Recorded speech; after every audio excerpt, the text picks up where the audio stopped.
Presiding Officer. I move to amend the motion of Senator De La Rosa to read as follows.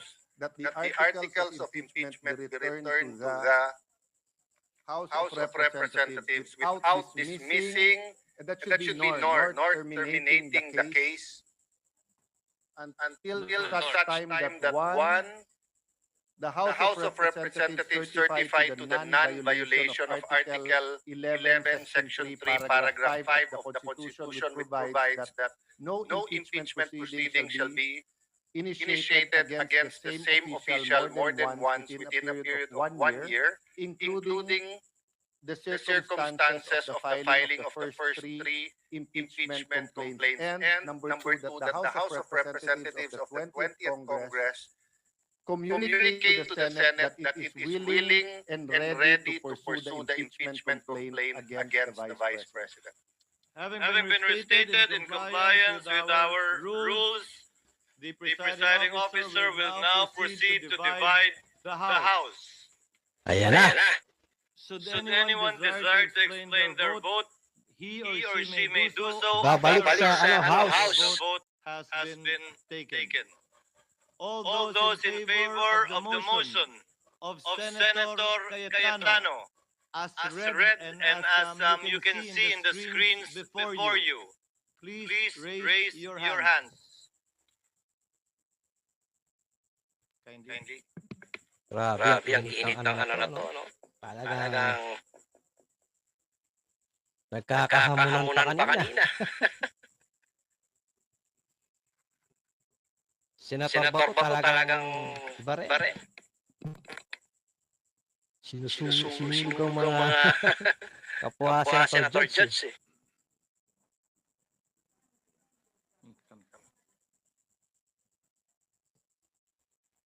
All those against the motion of Senator Judge Cayetano, please raise your hand. Si Risa talaga siyempre. Ilan yun? Tatlo. Si Villanueva. Si Coco.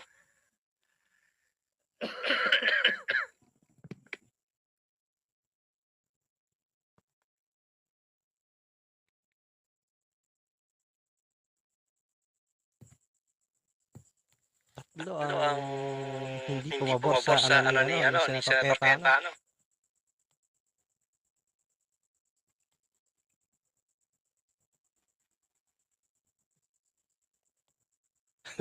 Antok na si Senator Chis.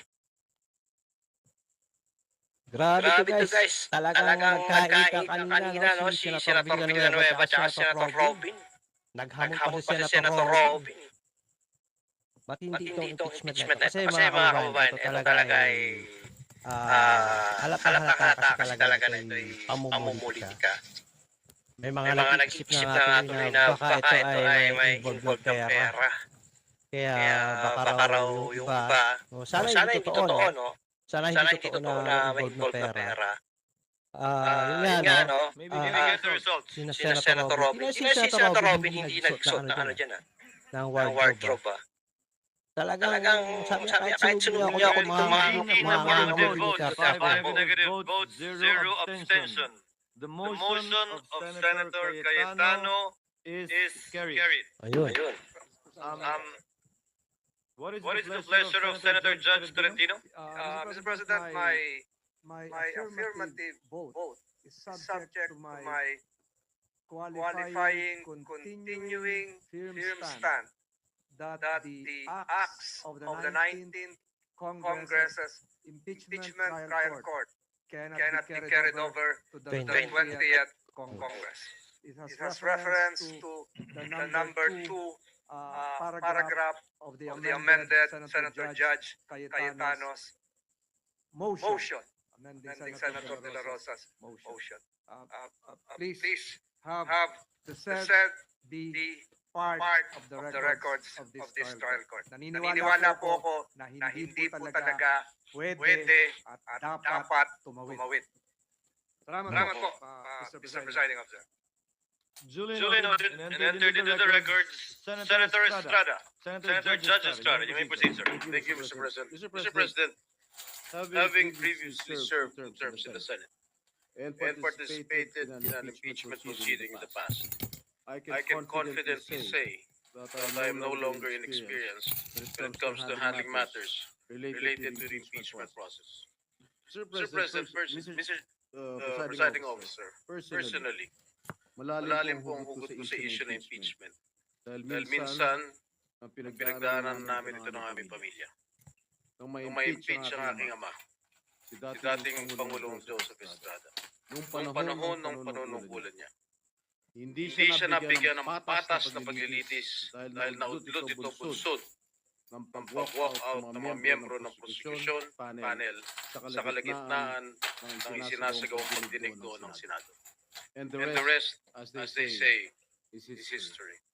That's why I feel strongly about following each step in the Constitution. It is a sensitive matter that I take to heart. Mr. President, Mr. Presiding Officer, I vote in favor of remanding the impeachment complaint to the House of Representatives in full adherence to the provisions laid down in our Constitution. The process clearly begins in the House, and it is only proper that we respect this mandate to ensure fairness, due process, and institutional integrity.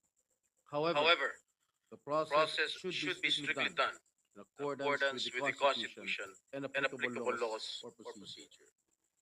Ginoong Tagapangulo, makailang beses ko nang nasabi ito, na ang impeachment trial ay nagdudulot lamang ng pagkawatak-watak sa ating bansa. Correct. Gayon pa man, bilang halal na lingkod bayan, batid ko ang mabigat na responsibilidad na nakaakibat ng pagiging isang senador. Ang umupo bilang isang jurado sa impeachment trial at nakahanda akong tuparin ito. Sa mandatong sinumpaan ko, tungkulin ko na siguruhin na marerespeto ang tamang proseso, mapanatili ang integridad ng ating institusyon, at higit sa lahat, tiyakin na impeachment proceedings ay magiging patas.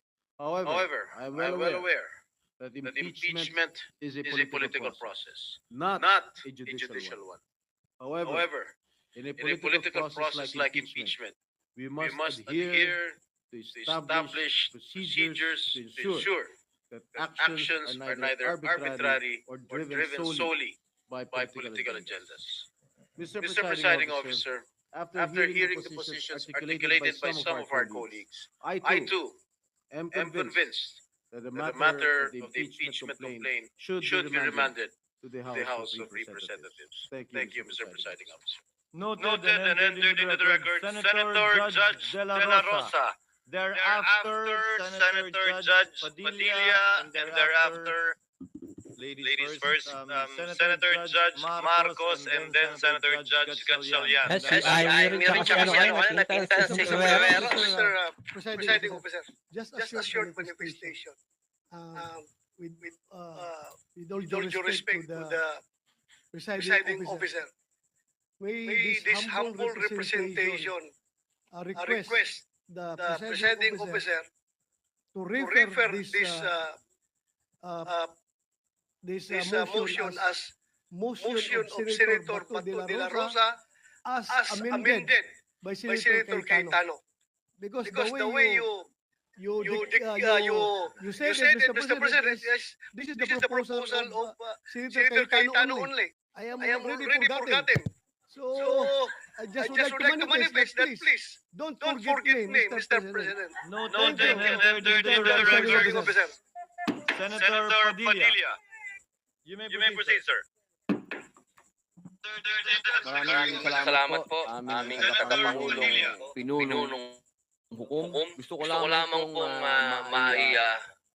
lagay sa talaan ng ating bulwagan na ako po ay katulad ni Senator Tolentino ay naniniwala po na hindi na po dapat tumawid pa sa susunod na kongreso ang impeachment. Yun lamang po. Maraming salamat. Thank you, Senator Judge Padilla. With the indulgence of Senator Judge Marcos and Gatchalian, the chair would like to insert in between the manifestations or explanations of vote from the members of the minority. So Senator Ontiveros, would you like to make your manifestation? Ito talaga mainit. Thereafter, Senator Senator Risa. Risa. You may proceed, ma'am.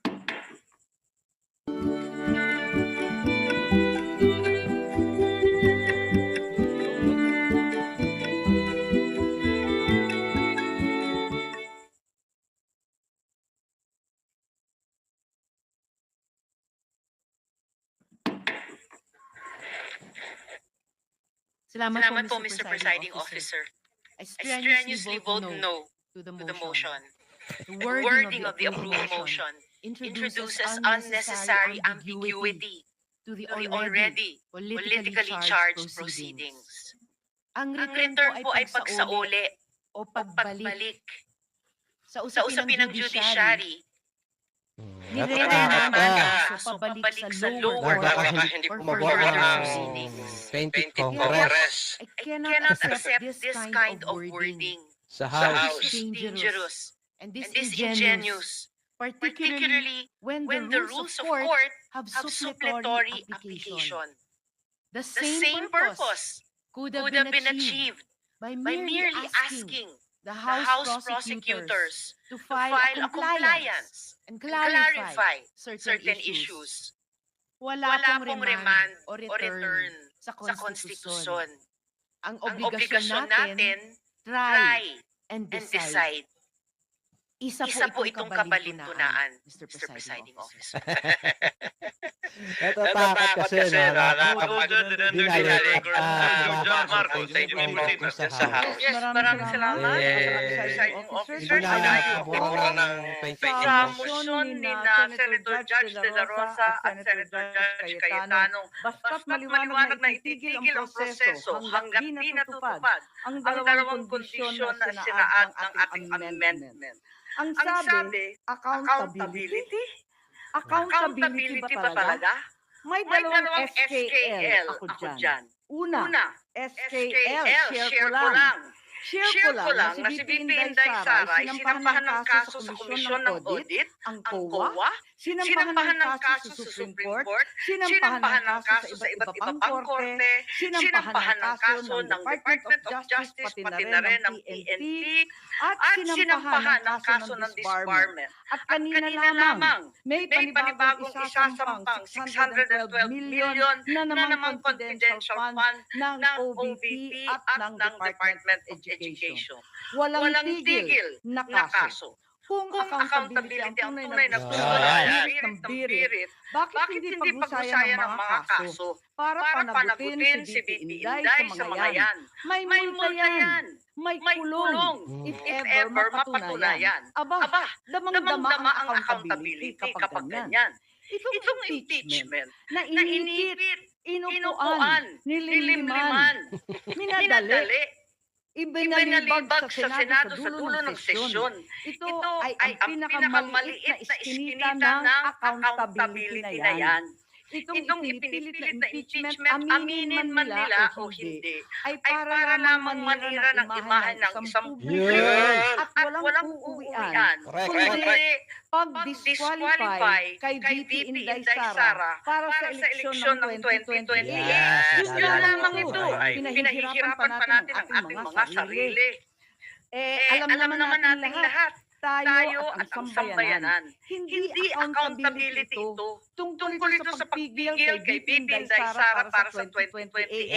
Huwag na tayo mag-production number. Yan ang gusto Kaya ang pangalawang SKL, ikalawa SKL, saan ka lulugar? Kapag umuo ka sa patuloy ng impeachment, magpadala ka sa mga ambisyoso ng 2028. Kapag pinadismiss o pinaremand mo naman, sasabihin ka, pinoprotektahan mo si Inday. SKL, saan ka lulugar? Ako sa tama. Magpakatotoo tayo, mga kapatid na hukom at senador. malayo pa ang 2028. Maraming gutom at naghihintay ng serbisyo mula sa Senado. Hindi pa nga ang Pilipino natin ang motibo at tunay na pakay ng mga lulong sa ambisyon at kapangyarihan. Maraming salamat po. Okay. Bravo. Noted and entered into the record. Kapol yung mga nag-ambisyon.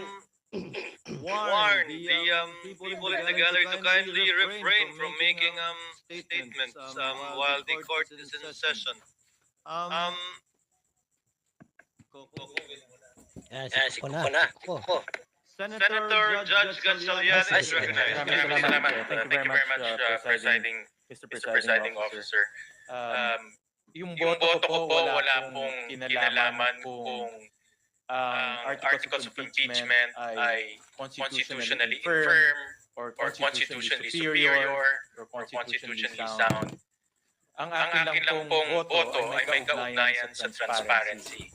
Kung saan sana sa open trial, dito natin pinag-usapan itong issue na ito para mabigyan natin ng oportunidad ang prosecution as well as the defense. Kasi ako naniniwala na gagamitin rin ito ng defense sa kanilang proceedings. At dito po sa open trial or sa trial proper, magkakaroon na tayo ng oportunidad rin tayo mismo, mga senator judges, na tanungin, busisiin yung dokumento at kung mahina ang depensa ng prosecution team, pwede pa natin outright i-dismiss sa open trial or sa trial proper. Sa ganitong paraan, magiging transparent at magkakaroon ng fairness at due process. So mga kasama sa ating Mr. Presiding Officer, ang aking pananaw dito ay premature ang nangyari. Pero rin-respeto po natin ang desisyon at pagboto ng mayorya dahil ito po ang kanilang nakikitang daan. Maraming salamat po. Thank you, Senator Judge Gatchalian. Senator Judge Pimentel. May point si Senator Gatchalian. You may proceed, sir.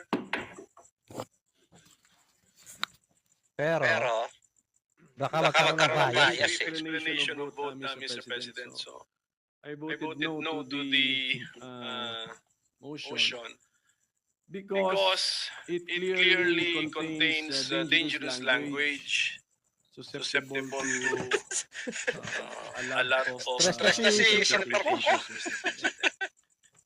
Kita naman natin sa explanation of vote ng ating mga kasama, suspend lang palang gusto, return ang ginamit.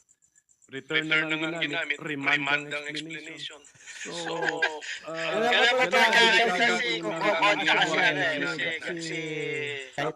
gusto natin ma-achieve. Dali lang that's achievable by an advisory as I suggested earlier, Mr. President. Well, at the end of Mr. President, we are communicating, if you will, the motion communicates with a body which is not yet in existence actually. Nasa 19th Congress pa tayo, but we want to already talk to or communicate with the 20th Congress. But as someone who did not vote for the motion, ang konsuelo ko lang siguro doon, yung number 2 actually recognizes cross-Congress transfer of the impeachment case from the 19th to the 20th Congress. That is now the clear and unmistakable interpretation of number 2. So thank you, Mr. President. Hindi siya pabor na i-return yung ano ng impeachment sa House of Representatives. You may proceed na. While I voted no to the proposal of Senator Bato de la Rosa as amended by Senator Cayetano for it to be remanded as opposed to dismiss the tama ba yun? For it to be returned as opposed to being dismissed the impeachment case. I would like to make clear that I respect the decision of the majority and also that ang paglilitis ay hindi hatol ng pagkakasala. At gaya nga ng sinabi ni Senator Win Gatchalian, Para sa akin, maganda kasi pagka narinig mo talaga kung anong mga argumento ng prosecution. Imbis na iba kasi pag dokumento lang ang isusumite at babasahin. Ngayon, noon ko pa sinasabi na naniniwala ako na dapat tuloy-tuloy talaga ang paghatol nito at hindi lamang matatapos dito sa Kongreso na to. Pero nakakalito rin yung mga ibang posisyon na nagsasabi we cannot compel the next Congress to act on our motion or unleft what do you call this or unfinished business or work. Kaya nga kahit na meron tayong pinagbotohan na ganyan, there is no guarantee.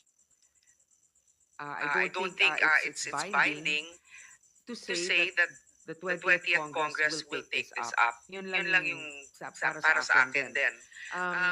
At saka, ang sinasabi nga, di ba, the Constitution says that once a complaint is filed, kinakailangan forthwith nga or magkakaroon ng trial para dito. So, ang iniisip ko lang, 19th Congress and what our mandate is to actually hold the trial. Ngayon, sinasabi ng ating officer or sinasabi ng ating presiding officer na tuloy-tuloy pa naman ang summons dito. Magpapadala ng summons. So siguro ang tanong ko para malinawan, magpapadala tayo, unang-una, return to the House. Kung sumagot sila bukas, na may sagot na sila, tapos pinadala natin yung summons, after 10 days, may dapat sila sumagot, so napadala dito sa atin. Tapos sabihin ng prosecution ng House, we don't need 5 days to prepare. We're already ready. Kunyari, after 10 days. So after 10 days from whenever. So that's still before July, still before June 30. Will we proceed with this trial, Mr. Presiding Officer? The chair reserves the right later on to also explain his vote. The lady is in the process of explaining her vote. And she may proceed. Okay. So I guess this explanation of vote cannot be a hybrid of a question as well. But again, I will put forth that question because that's also one of the reasons why I couldn't really agree with the decision to return it to the House because these are all the other questions that I feel were not addressed by the resolution that was just passed. So that's all, Mr. Presiding Officer. Thank you. Senator Judge can make that inquiry and maybe responded to by the presiding officer or any member after we finished the explanations of vote by the senator judges. What is the pleasure of Senator Judge Tolentino? Presiding Officer, a few days ago, Maganda rin sabi Tino, filed Senate Resolution 1637. Hindi na pwede tumawid. Either in Congress, Committee on Rules, or to disciplinary, or to this impeachment court, calling for an expedited trial, calendar trial, Mr. President. Would the actions taken by the impeachment court today to clarify and set the record straight, Mr. President, mean that the same has been denied, Mr. President? Very much like the question of Senator Judge Bo. The court can address that after all of the senator judges shall have explained their votes. So that we can set this aside already. Yes. Any other member who wishes to explain their vote? Thank you, Mr. Presiding Officer. This representation just expects a ruling from the presiding officer. Thank you. At the proper time, the senator judge can make a motion with respect to the published proposed calendar before the impeachment court. But no such motion is pending yet for the chair, the presiding officer, to make a ruling on. But at the proper time, we will entertain any such motions. Senator Judge Cayetano may proceed for his explanation. Mr. President, Mr. Presiding Officer, I was just reminded that my motion to amend the motion of Senator Plato was because Senator Bongo mentioned that is an option. So I just want to give credit where credit is due.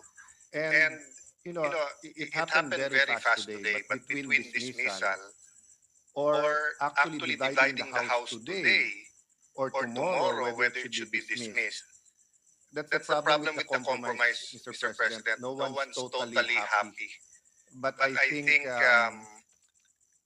we have upheld our oath to be politically neutral. And as I said, in the written motion, Mr. President, this does not dismiss nor in any manner terminate this impeachment proceeding. Now, if the House of Representatives themselves see a constitutional defect in the articles of impeachment or decide not to pursue it in the 20th Congress, we actually expedited the process. So let me stop there and thank you, Mr. Presiding Officer, and thank you, our colleagues, for nairaos natin ang desisyon na ito na napakahirap. Napakahirap. Akala ko talaga bukas pa tayo mag-uusap and hindi ganito kabibigat ang mga motion ng ating pag-uusap. But I did expect Senator Bato to speak dahil nagsabi siya kahapon na before the taking of the oath, gusto niya magsalita. So I'd like to thank all of our colleagues who had the cooler heads and we're able to discuss this intelligently. Thank you, Mr. President. Thank you to our colleagues. Thank you.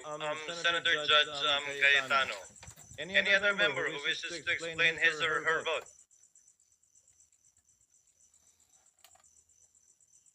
Si Senator Ivy at Senator Robert talaga makes a wardrobe. Make a record of your words regarding the just finished vote then. The presiding officer would like to thank the members of the Senate Impeachment Court.